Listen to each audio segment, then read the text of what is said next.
Vamos lá, pessoal, vamos dar continuidade aqui ao nosso curso, curso importante de despachante imobiliário. E nesse momento eu quero que você aprenda a fazer um parecer que é uma das funções importantes de quem desempenha essa função de despachante imobiliário, tá? Nós já falamos aqui que o despachante imobiliário, ela pode trabalhar em parceria com bancos, instituições financeiras, imobiliárias, corretores, advogados, contadores, pode ser advogado, pode ser contador, pode ser corretor, criando um braço novo para o seu escritório, para o seu trabalho, um plano B, né, ou plano A, para muitos se torna um plano A. Então, dentro desse serviço, dessa prestação de serviço, além de certidões que podem ser fornecidas, de fato, pelo despachante imobiliário, nós temos também a parte de registro, a parte de averbação, a parte também de informações, orientações, mas também um serviço muito importante, eu diria que é o parecer. Tá? Então vamos estudar juntos aqui para que você entenda como que é feito isso, passo a passo, para que você possa desempenhar esse trabalho com qualidade, né? Que seja um trabalho eficiente e um trabalho que você consiga entregar resultado para o seu cliente, tá bom? Vamos juntos aqui. Quando nós falamos de pareceres, nós temos várias formas, metodologias de pareceres. O parecer do despachante imobiliário é um parecer conclusivo, né? Ele ou ela, ele vai dar um parecer se a transação imobiliária está apta a ser feita, realizada. Esse é o objetivo do parecer. Então, você vai trazer questões registrais, pode explicar nesse parecer também questões importantes, questões de fato, né, questões não só registrais, mas administrativas da prefeitura. Então, é assim que nós vamos desenvolver esse trabalho. Como que eu vou elaborar esse parecer, então? O parecer, assim como acontece com o parecer jurídico, ele deve conter título. Então, parecer, deve conter título. Parecer jurídico, parecer despachante imobiliário, parecer imobiliário. Quem solicitou também tem que aparecer, que é o cliente. O assunto, no caso, a segurança da transação imobiliária, a segurança jurídica, o due diligence, o compliance imobiliário, que nós já explicamos aqui. Eu vou fazer sim o assunto, vou falar do assunto, a ementa, que é um resumo, o relatório, fundamentação e a conclusão. Nessa conclusão eu posso ter notas de rodapé com referências, inclusive. E é importante que, além de possuir conhecimento sobre o tema, ter uma linguagem clara, didática, acessível e fácil entendimento. Tá? Então nós temos o título, 2, quem solicitou, 3, o assunto, 4, a ementa, 5, relatório, 6, fundamentação e 7, a conclusão, lembrando que nós podemos ter notas de rodapé com referências ou podemos trabalhar essas referências à parte, ok? Então, importante isso. Quando nós falamos aqui do parecer, então vamos explicar ponto a ponto para você entender e desenvolver esse trabalho que é muito importante. O que é e como elaborar um parecer, né? Isso faz toda a diferença. Um parecer técnico, um parecer jurídico é importante. O parecer jurídico é um documento feito por especialistas do direito. Eu faço muitos pareceres para imobiliários, para advogados, para empresas. E como despachante imobiliário também, né? O despachante imobiliário exerce muito essa função também. Então, o parecer é um documento feito por especialistas do direito ou de outras profissões, um laudo técnico, normalmente feito por advogados, consultores, profissionais, técnicos daquela determinada área, que analisam um assunto, um determinado assunto, analisando esse assunto, aprofundando seus estudos em relação a esse assunto. Quando solicitado por empresas, indivíduos, para o cliente, ele é usado quando há dúvidas ou debates sobre o tema. Então, o parecer jurídico, nós temos esse conceito, essa conceituação. Existem 3 tipos de pareceres, tá? Então, vamos lá para poder aprofundar nossos estudos em relação a isso. Isso é muito importante. O primeiro estudo em relação ao parecer, desses 3 tipos, é o facultativo. Facultativo. É um parecer que eu solicito para poder, de fato, conhecer melhor a matéria, saber se eu vou fazer a transação imobiliária ou não. Então, é assim que eu faço, é o parecer facultativo. O segundo é obrigatório. Tem situações que eu preciso de um laudo técnico, um parecer, numa ação de uso capião. A planta, o melhor descritivo, não deixa de ser um parecer técnico, é obrigatório em diversas ações de uso capião, retificação diária. E existe o parecer vinculante. Então, nós temos 3 espécies, 3 tipos, 3 modalidades de pareceres. Facultativo a primeira, obrigatória a segunda e vinculante, que seria a terceira, o vinculativo. Gosto muito do termo vinculante, tá? Então é importante isso. Quando estamos diante de um conflito, o melhor a fazer, gente, é analisar a situação para encontrar a solução de fato mais adequada. E nesse sentido, a opinião de um especialista na área pode ser decisiva para uma transação imobiliária, compra, venda, locação, investimento, incorporação, jurídico, né, uma ação judicial. Na área jurídica também não é diferente, né? O parecer é dado muitas vezes de forma antecipada antes de uma ação judicial. Muitas vezes se faz necessária a elaboração de um parecer para determinada questão ou caso também. O que é um parecer técnico ou um parecer jurídico? O parecer técnico, o parecer jurídico é uma análise técnica de uma situação ou processo que, acompanhado de um raciocínio técnico ou jurídico, trará referências doutrinárias, jurisprudenciais, doutrinárias livros, né? Jurisprudenciais julgados sobre aquele assunto, julgados, decisões sobre aquele determinado assunto, em conjunto com a opinião técnica do parecerista. Além disso, o parecer jurídico pode ser dividido em 3 espécies, como eu já tinha falado: facultativo, obrigatório e vinculativo. O parecer é uma análise, sim, especializada, elaborada por juristas particulares ou assistentes técnicos, no caso do despachante imobiliário quando é contratado, com um consultor, né? Um consultor, seja jurídico ou não, advogado ou jurista ou um técnico, seja público ou de caráter privado, para determinado assunto, quando solicitado por diversas situações físicas, jurídicas, segurança, na existência de dúvidas e controvérsias sobre o tema.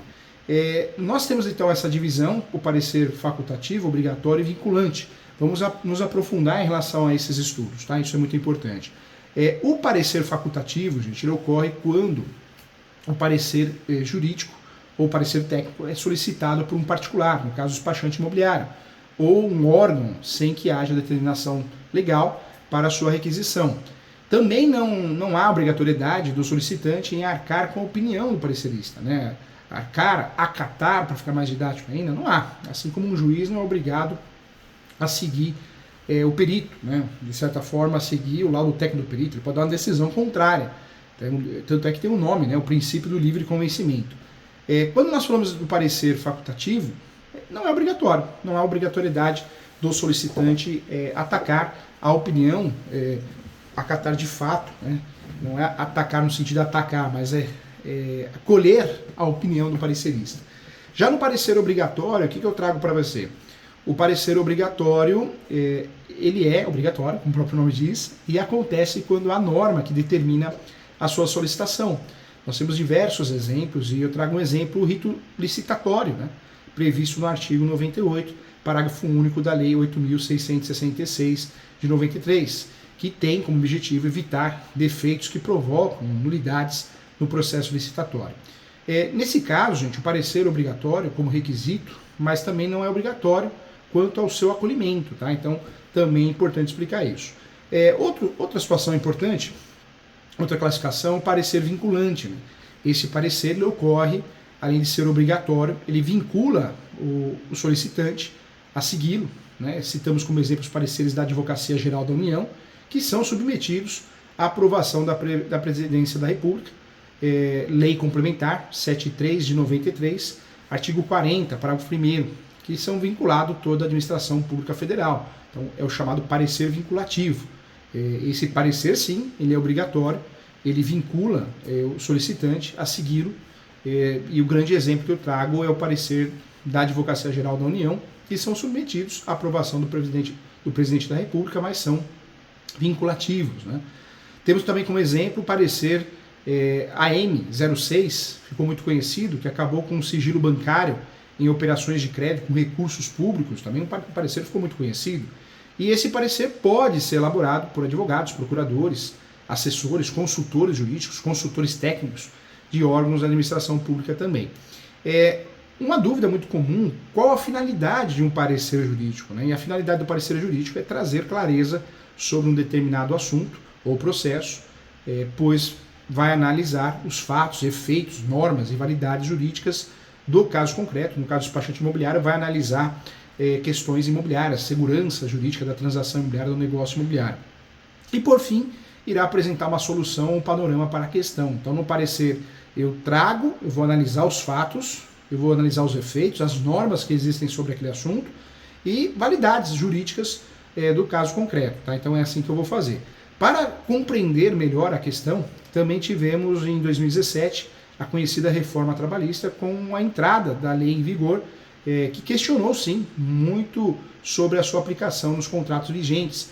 E o exemplo de um parecer que foi feito na época foi a assessoria especial do Ministério do Trabalho, que solicitou um parecer do Ministério do Trabalho questionando, né? Então ficou muito conhecido também. O parecer foi elaborado pelo procurador federal, na época Ricardo Leite, e com a aprovação do gabinete, publicado, né, em Diário Oficial da União, que após apresentar uma análise fundamentada concluiu, né? Então concluiu o parecer da forma que tinha que concluir naquela época. A título de curiosidade também, gente, eu trago que após a publicação do referido parecer no Diário Oficial da União, a Associação Nacional dos Magistrados da Justiça do Trabalho naquela época, como que é o nome da cidade? Anamatra, né? O nome publicou nota de esclarecimento à imprensa, aduzindo que o entendimento teria efeito vinculativo, e em tese isso foi divulgado na mídia apenas para a administração pública federal. Ou seja, né, não influencia na atuação dos juízes do trabalho, naquele caso, estou trazendo como exemplo, dependendo, de fato, né, dependendo da situação, vamos defender uma independência técnica, acabando com a jurisprudência dos tribunais em consolidar esse entendimento. Então, fica aí um exemplo prático desses pareceres em vários cenários diferentes. Quando eu falo que deve conter um parecer, o parecer deve conter, de fato, o título, né? Então, o parecer jurídico ou técnico deve ser o mais completo possível. Para isso, deve conter título. O parecer jurídico, preferencialmente, de fato, tem que ter o título, de forma centralizada, ao documento que pode ser acrescido ou não de um número para controle e organização do parecerista. Então, parecer jurídico, número tal, da data tal, isso é importante. O nome de quem solicitou, então endereçamento com o nome dos solicitantes ou do solicitante. O assunto, como eu já falei, né, qual tema central do parecer, no exemplo da reforma trabalhista, a aplicabilidade de modernização trabalhista, da Lei 13.467, aos contratos de trabalho, né? Então ficou muito conhecido. Também ficou muito conhecido o parecer a respeito do distrato, né, da lei do distrato, no âmbito do direito imobiliário, do mercado imobiliário. Então também. Então o parecer começa com o título, depois nós temos o assunto e depois a ementa. A ementa é a parte introdutória com os pontos essenciais e um resumo com palavras-chave. Geralmente a ementa fica mais fácil de ser elaborada com o parecer pronto, pois você terá uma visão global do texto, da lei, da situação e os principais pontos a destacar também. Depois da ementa nós temos o relatório. O relatório é um resumo dos fatos, da situação concreta. Deve constar os assuntos que serão tratados no parecer, o qual é o questionamento feito, se é a compra e venda, a locação, o investimento. Uma incorporadora precisa de uma equipe multidisciplinar para fazer uma pesquisa de mercado, se aquele empreendimento comercial residencial vai dar certo. É onde entra o despachante imobiliário também, o advogado, outros profissionais, o corretor. Então, a fundamentação ela é necessária, né? Ela é necessária diante dessas situações. Quando nós falamos da fundamentação, a fundamentação, gente, vai constar, tem que constar toda a análise do fato ou processo. E nessa parte, volto a falar, nessa parte do parecer serão sim elucidados os fatos contendo os apontamentos dos dispositivos legais, legislações afins, né, correlatas, as informações técnicas necessárias, importantes também, o entendimento doutrinário, livros e jurisprudência, justiça, julgados, né? Então isso é importante também. Quando nós falamos aqui da conclusão, de fato, é muito importante entender que a conclusão tem que ter um breve resumo dos pontos suscitados no parecer. Então a conclusão começa ainda com um resumo, alguns pontos importantes, apresentando uma opinião clara, objetiva, didática, acessível, seja ela favorável ou não com a opinião do parecerista, no caso o advogado, a advogada, o despachante imobiliário, direcionando o solicitante sobre o tema e um caminho propício, um caminho correto, um caminho efetivo de segurança jurídica. Então, essa é a ideia. E por fim, concluir com a expressão o parecer seguido do nome do profissional, cargo e assinatura, né? Isso é importante também. As notas de rodapé, eu já tinha falado aqui, devem conter as referências consultadas, como livros, sites, decisões, etc.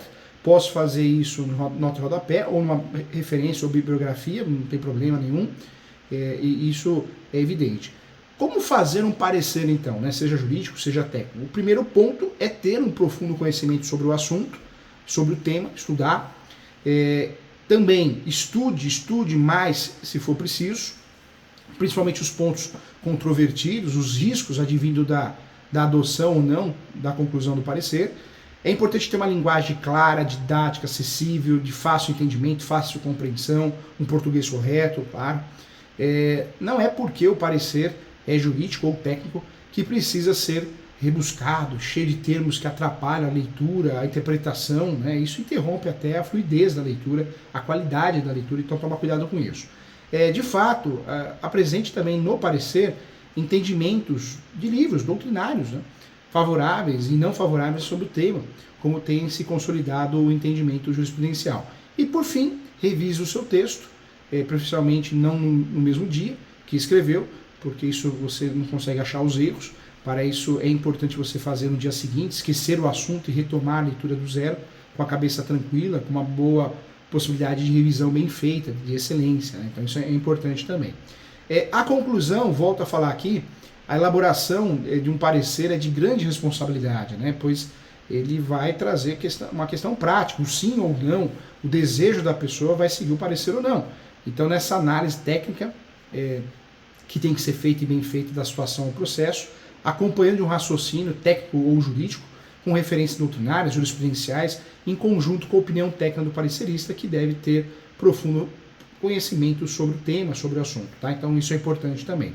E eu trago nessa aula também perguntas importantes sobre o parecer, não só o jurídico, mas o técnico. Perguntas que foram feitas, né? Professor Júlio, o que é o parecer técnico, o parecer jurídico? O parecer é uma análise especializada, elaborada por especialistas na área, para particulares, pessoa física ou pessoa jurídica, sobre determinado assunto quando solicitado por pessoas jurídicas ou físicas. Né? Na existência de dúvidas ou controvérsias sobre o tema, é dividido em 3 espécies, eu falei aqui, facultativo, obrigatório e vinculante. Então, são as classificações dadas, as modalidades e tipos de pareceres. Quando nós falamos de parecer, é algo que faz toda a diferença numa ação judicial, num fechamento de uma transação imobiliária, onde o prestador de serviço é o despachante imobiliário, faz toda a diferença.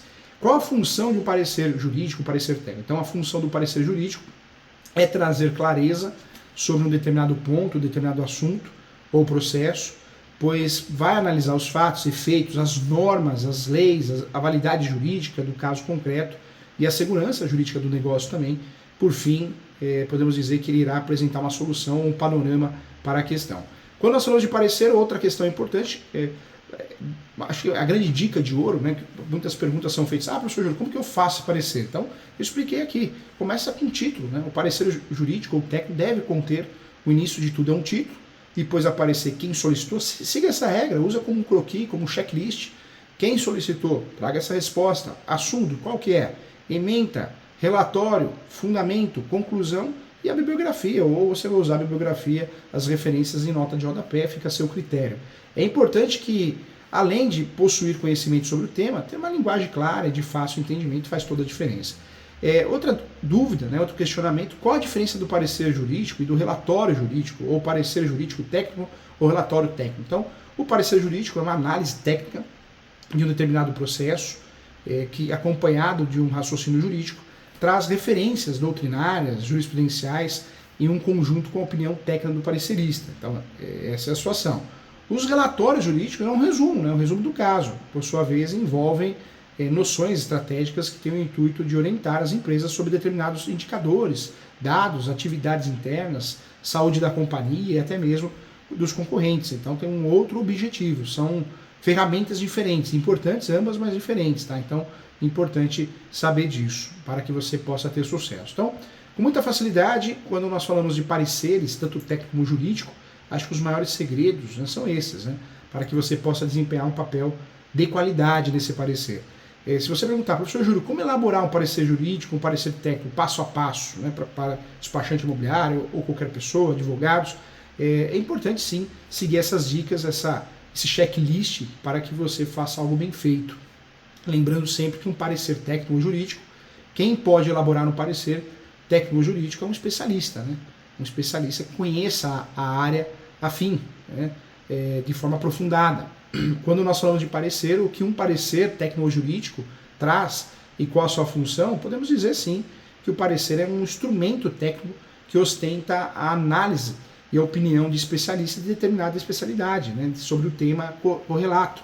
Essa é a grande função, né, do parecer técnico, do parecer jurídico, essa é a intenção, trazer qualidade, trazer conhecimento, trazer segurança.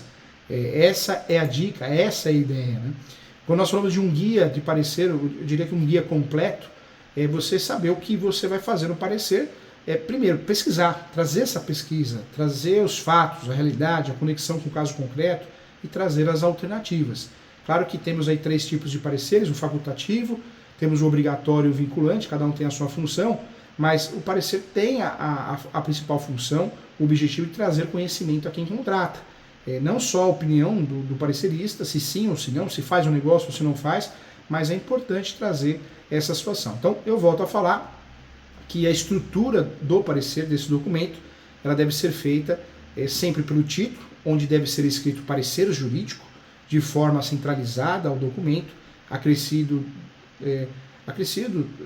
do assunto, né? Eu gosto muito de fazer o título, o requerente apresentando também o interessado, que é um consulante, é o nome correto, ou seja, é o campo onde deve constar o endereçamento com o objetivo, o nome dos solicitantes. Eu entro depois com a ementa, né? Essa ementa é a parte introdutória, nesse espaço devem ser mencionadas todas as palavras-chave que se relacionam com o assunto debatido.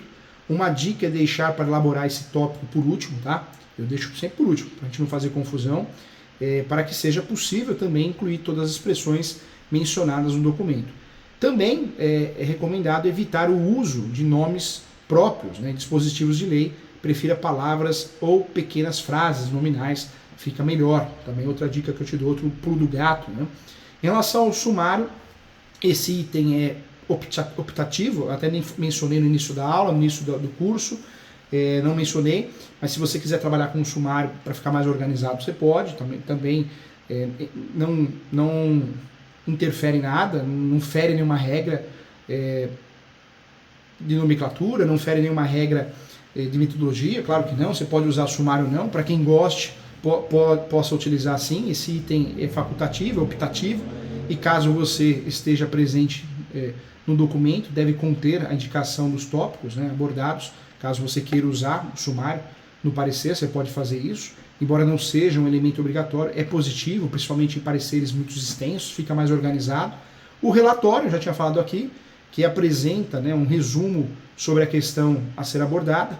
Essa parte deve trazer um relato sobre os fatos apresentados pelo cliente e geralmente a síntese, né, o resumo fático, síntese fática, né, como nós falamos, finaliza com a expressão o relatório e passa a ser optativo também, opinativo, né, de fato. A fundamentação é a parte mais importante do documento. Nesse tópico podemos dizer sim que o profissional ele vai abordar as teses de fato e de direito com os fundamentos jurídicos ou técnicos que vão embasar a sua avaliação e a conclusão, inclusive. E é importante argumentar de maneira clara, objetiva, didática, sempre incisiva sobre a questão. É importante que você demonstre conhecimento sobre o assunto e esclareça dúvidas. Lembre-se também sempre de basear leis, jurisprudências, atos normativos, doutrinas, quando possível. E finalizando, volto aqui, finalizando com a conclusão, é o último tópico, a conclusão é o último tópico. Esse último tópico deve conter um resumo sobre todos os pontos que foram abordados, estudados, verificados, analisados, especialmente sobre as teses, né, definidas pelo jurista. E o ideal também é sempre concluir o documento apresentando um ponto de vista favorável ou desfavorável sobre a questão debatida, e assim o cliente terá um melhor direcionamento sobre o assunto, não resta dúvida sobre isso. No entanto, gente, eu trago para você também que ele não é obrigado a seguir sua convicção, né? Volto a falar, volto nesse assunto. Ele, o cliente, eu falo do cliente, né? Ele ou ela, é possível sim que a conclusão também possa apresentar respostas sobre o questionamento que foram de fato levantados pelo cliente. Além disso, não se esqueça de autenticar o parecer jurídico, preenchendo com a assinatura. Autenticar é isso, preencher com a sua assinatura, para conferir maior legitimidade para o documento. Geralmente o desfecho da conclusão deve apresentar a expressão é o parecer, e a consideração superior depois, a finalização completa deve ser feita com o local, data, assinatura e o cargo que o profissional ocupa também, no caso do despachante imobiliário, advogada, isso é importante também. Uma pergunta foi feita, professor Júlio, elaborar um parecer, como elaborar? Seguindo essas regras, né? Após ter visto de fato as principais regras, as principais estruturas, é desse jeito que você vai fazer um parecer. Né? Utilize uma linguagem apropriada. Uma das estratégias que mais influenciam a criação dos pareceres é adotar uma linguagem que seja acessível para o consulente, e para isso entenda qual é o perfil do seu cliente. Ele entende sobre leis ou é leigo no assunto, é importante você entender o perfil, qual é o nível do conhecimento dele sobre o tema, para não ficar uma leitura cansativa, um parecer cansativo, muito técnico. Né? Então é importante também, a partir daí fica mais fácil saber qual é a maneira mais adequada de apresentar essas ideias, apresentar esse parecer. De forma geral, gente, use linguagem coesa, clara, objetiva, didática. Esse cuidado é necessário para evitar confusão na leitura. O parecer não vem para criar mais confusão, é para resolver uma luz no fim do túnel, eventuais erros de interpretação do cliente, inclusive. O ideal é evitar expressões jurídicas muito robustas, em latim, meu Deus do céu, esquece latim, hein? A menos que sejam estritamente necessárias no entendimento da questão, senão você foge. Seja imparcial também, não tente militar ou impor as suas opiniões sobre o assunto, isso pode interferir no desfecho da causa, inclusive, a não ser, e não, de fato não ser benéfico, né, ao seu cliente, e por isso não se precipite e busque agir da forma mais imparcial possível, mais neutra possível. É necessário sim analisar as diversas questões e apresentar a solução que seja mais apropriada para o caso concreto, mantendo os pensamentos isentos de qualquer julgamento de valor, prévio de valor, tá? Isso é importante também.